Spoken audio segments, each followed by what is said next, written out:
Hi, and welcome to Fly Fish Fly Tying. Sorry for not have been here that long, but I was pretty busy with other projects and work. But today I have a new fly tying video for you. So first of all, thanks everyone for subscribing, comments you left. I think the community, even without tying, grew. Thank you for that. So you will find the material list at the end of the video so that you know what I'm using. So here basically you see me just securing the ground windings, securing the thread on the hook shank. And this is like called Congo baitfish fiber. It is like EP fiber. So technically I have a belly and you see me tying this in here as a belly. So if you squeeze this in, so make sure that your fibers are equally on the left and right side, or the front and back side of the hook shank here. And what you do is technically you tie them in with some looser wraps, not too firm, so that you can adjust your fibers around the hook shank. And you see me doing that again here. So that's a fairly simple to tie fly. So it's very basic. I think it gives you, if you have tied a couple of these, it gives you a lot of basic fly tying skills. So where I would say if you're a beginner, this is really easy to tie fly. So you see me like 1, 2, 3, 4, 5, 6, 7 looser wraps. Now I'm bringing this down and you see me adjusting a little later, but this is important. So I pull this tight back, 1, 2, 3 wraps, and now you see me squeezing the fibers around the hook shank so that they're equally cover the hook shank. So that's what you want technically. So, and you see there is a little bulb now, which is wanted, and don't look so much on how this fly looks right from the beginning. You see I tied in a little too much material, too long, so I cut it. You will trim the fly at the end, and I had some struggle to video that, so videotape this, but you will see yeah, you see me here like trying to bring the belly color on the back color, so to say. But yeah, don't worry too much if this is too much, so from a length of the fibers, don't care too much here, because you will, as said, trim the fly. So but make sure that you wrap it loose, adjust the fibers. Technically I will give it a very firm tie when I wrap them over and tie them in.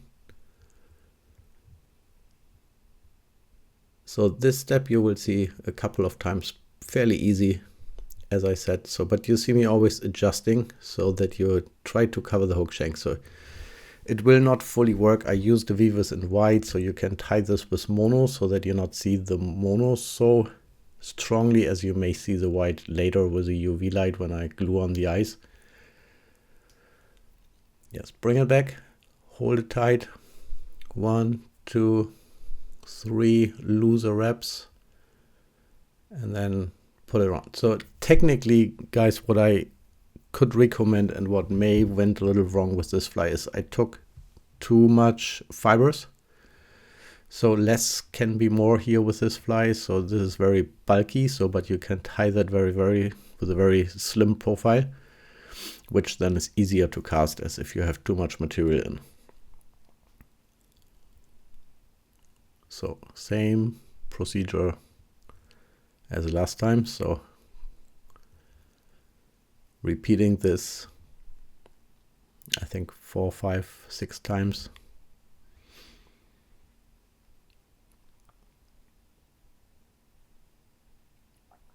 Yeah, and guys, so I know my intro is very old-fashioned, so if I have time I will try to make a more modern looking intro to my tying videos, and you can expect me to post more frequently. I guess I will do once a month, something like that, because currently I still have a lot to do, but you know, I'm back on fly tying, and I like to share what I do and give you, yeah, some nice videos, I hope.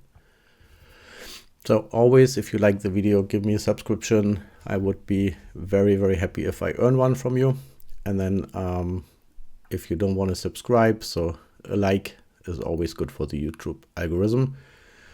And I'm very happy on comments. So if you have any questions, you also can leave them in the comments. So this is highly appreciated, no problem. And I really try to answer if you have questions. Yeah, you see me really try to adjust it around the hook shank. Gives a nicer coverage of the shank. Once more. And now you see the fly gets a little bulky, so that means I tied in a little too many of these fibers at once. So use a little slimmer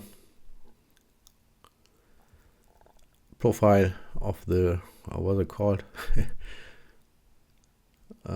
Anyway, slimmer profile, less fibers, sorry.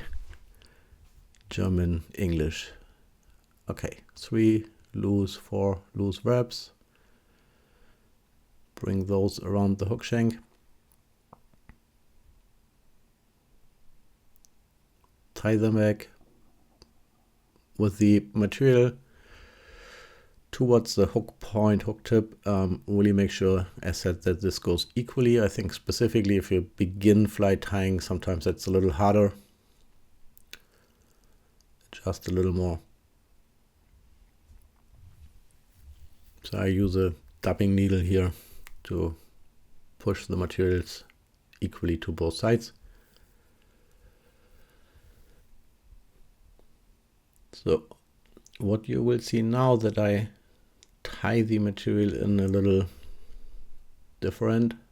So this is just to give it another profile. And by the way, there is just like 3 millimeters left to the eye of the hook. So you see, I try again to bring the belly material up to the back of the fly. So yeah, this is not that nice. So I'm put a little tighter, pull it down, and then bring it in, and then bring it to both sides again. And then you do once the same one time with your back wing material. Sorry, I have a little cold.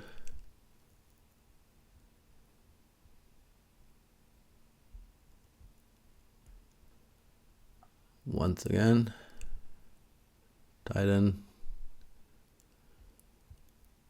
Yeah, it is not tricky at all. So, but thick fingers. Okay.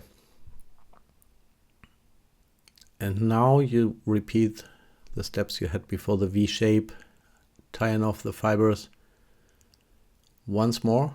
And this really goes, as you see, close to the eye of the hook. Yeah, and as I said, use a little fewer fibers than I did here. This is a bulky one, but the one you see on the picture is not the one I tie here. That has a little slimmer profile.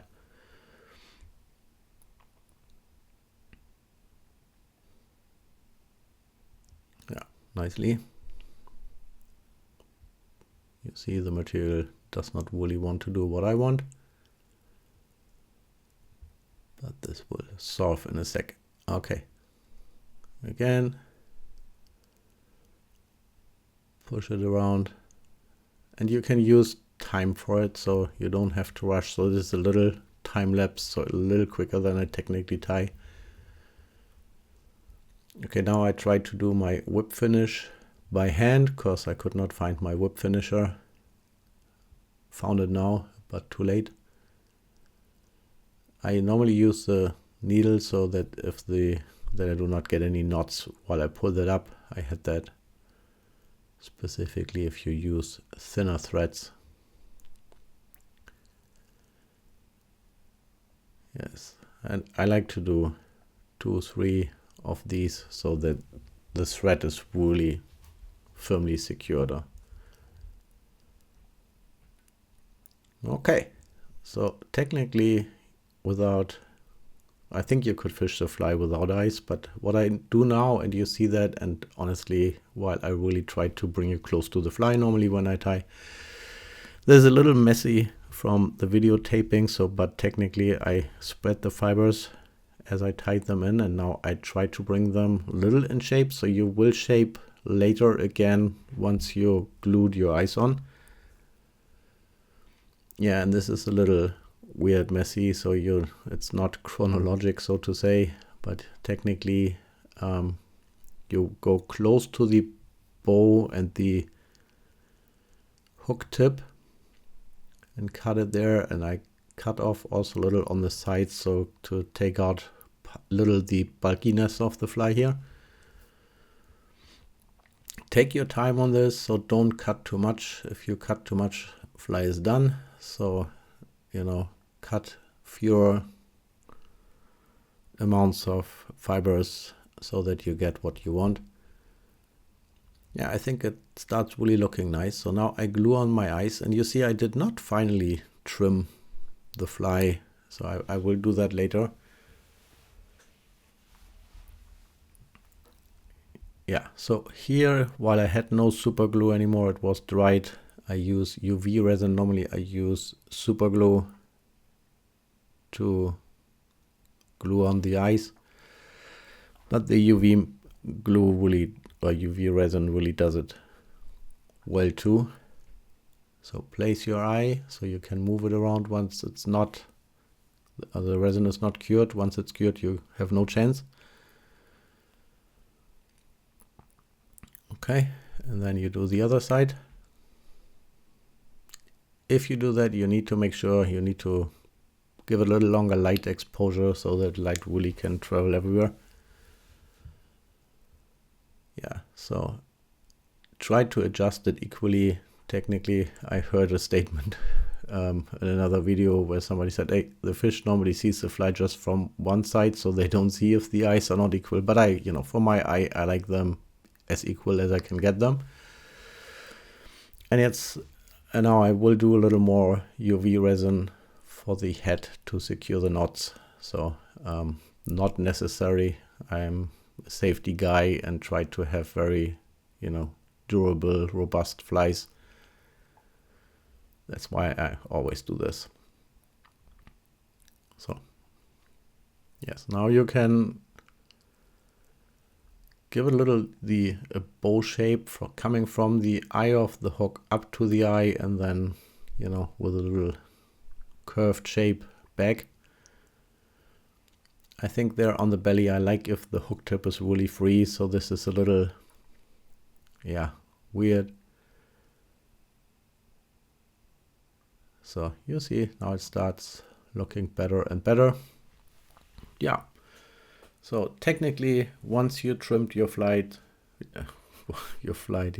once you trimmed your fly, so you're finished. So you see, I do it step by step. So really here, take your time, but I think it's definitely, you can fish it now. And you see it has some kind of a slim profile, so which is very nice. So, and honestly, for the video, I tried to leave it in the tying vise, but it is far easier if you take it out and trim it. So that's what I normally do too. So not on the vise, I really do that, taking it out the vise and hold it in my hand is far better. What is important, so if you have long scissors, so with the longer blades, so that makes it easier. This is a short one, but it's very sharp, so that's why I like this one. But sharp scissors are important if you're fly tying, because it avoids error. So it fall down. So anyway, this is technically more or less the finished fly. I know I trimmed a little more, so here you see the finished, then the materialist. Thank you for watching. See you next time. Bye.